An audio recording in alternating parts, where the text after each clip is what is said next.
στα λένια και σιγαριάρω νερό ερήμιο Κατερίνιο.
Το Αδάμ βρίσκεται στις πλαγιές της βουνοσειράς Χορτιάτη Χολομόντα. Το χωριό έχει αλλάξει 5 τοποθεσίες όπως μαθαίνουμε. Η πρώτη θεωρείται προελληνική και βρισκόταν στις 2 μεγάλες τούμπες, σε αυτή του Δελιγκά ή Μεγάλη Τούμπα και στη Ζαγκλιβερινή ή αλλιώς Μικρή Τούμπα. Η δεύτερη θέση βρισκόταν στην τοποθεσία Παλιαδάμ ή Τουμπούδες. Η τρίτη θέση ήταν το Καστέλι. Η τέταρτη ήταν η Αδαμιώτισσα ή Δαμιώτισσα και η τελευταία αυτή που βρίσκεται σήμερα. Η λέξη Αδάμιον σημαίνει χωματένιο, γήινο, έφορο. Εμείς που επισκεφτήκαμε το πανέμορφο αυτό χωριό νιώσαμε την άλλη όψη. Αυτή της ζεστασιάς των φιλόξενων κατοίκων σε ένα πρωινό της καθημερινότητάς τους. Αφεθήκαμε στους παλμούς της μεγάλης τους καρδιάς που απορροφούν τις αγωνίες μας και εξαγνίζουν τα πάθη μας. Έτσι, σαν μια βόλτα στο όνειρο που αναζητάμε για να ξημερώσουμε σε ένα νέο παραμύθι, συνοδεία με την ευωδιά του καφέ, δίπλα στη γιαγιά, να σου λέει τα δικά της.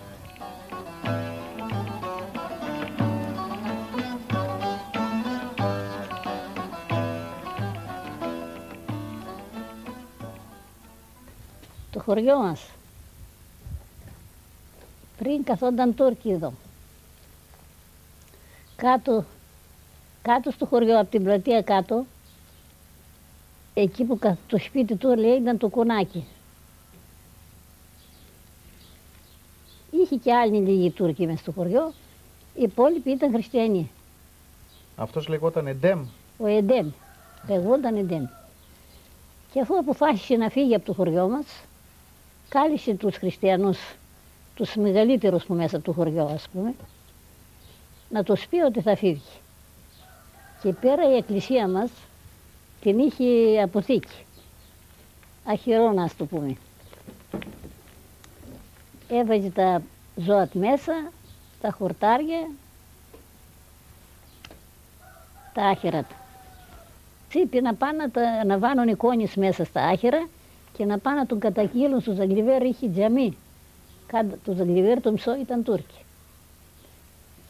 Και είχαν τζαμί. Να πάνε να τον καταγγείλουν ότι ήταν κόμμας μέρος και τους άπουσε αυτός και έβαινε τα πράγματα του. Έτσι είπε ο Εντέμ να πάνε να πούνε. Και έγινε. Και πάνε τον κατήγγειλαν και ήρθε στην αστυνομία η Τούρκικη και βγάλει τον Εντέμ και του έπιασαν οι χριστιανοί και του έκαναν εκκλησία αυτό. Έχουμε την Αγία Παρασκευή και τώρα έκαναμε και το εκκλησάκι στην άκρη την εκκλησία και έχουμε και τον Άγιο Χριστόφορο.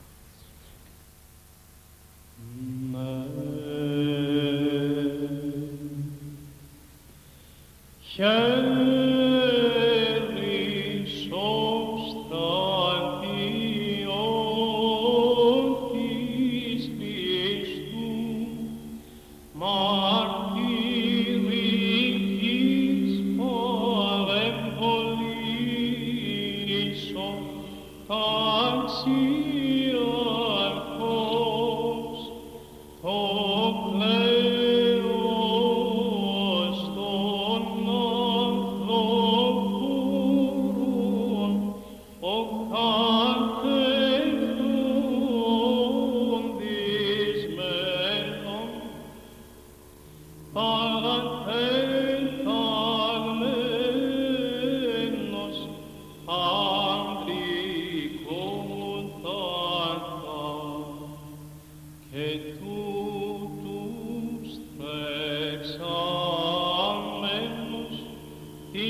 Εθαυμάστος εν ο Κύριος, χέρις ο στεφανίτης Χριστού, ο κατά Παύλο υπερχόντας. Από τις ιερές εικόνες που κατέχει η Εκκλησία μας, μερικές έχουν ξεχωριστή θέση, διότι είναι έργα κάποιου Αθανασίου Κωνσταντίνου Αδαμιώτη, όπως υπογράφει, γύρω στο 1800 με 1860 είναι αγιογραφημένες αυτές. Μια από αυτή είναι και η εικόνα της Αγίας Παρασκευής, που μιμείται την τεχνοτροπία της Μακεδονικής σχολής, γιατί αυτός ο Αθανάσιος ανήκε στη σχολή της Γαλατίστης, πολύ γνωστή εδώ στη Χαλκιδική, όπου οι μαθητές της είχαν φτιάξει πάρα πολύ ωραία έργα, και ένα από αυτά, όπως βλέπετε, είναι και η Αγία Παρασκευή με πολλή λεπτομέρεια στο ένδυμα, και γύρω από την εικόνα συνήθως κάνανε αυτά τα επιζωγραφίσματα, που θυμίζει μάλλον περισσότερο κλασική ζωγραφική.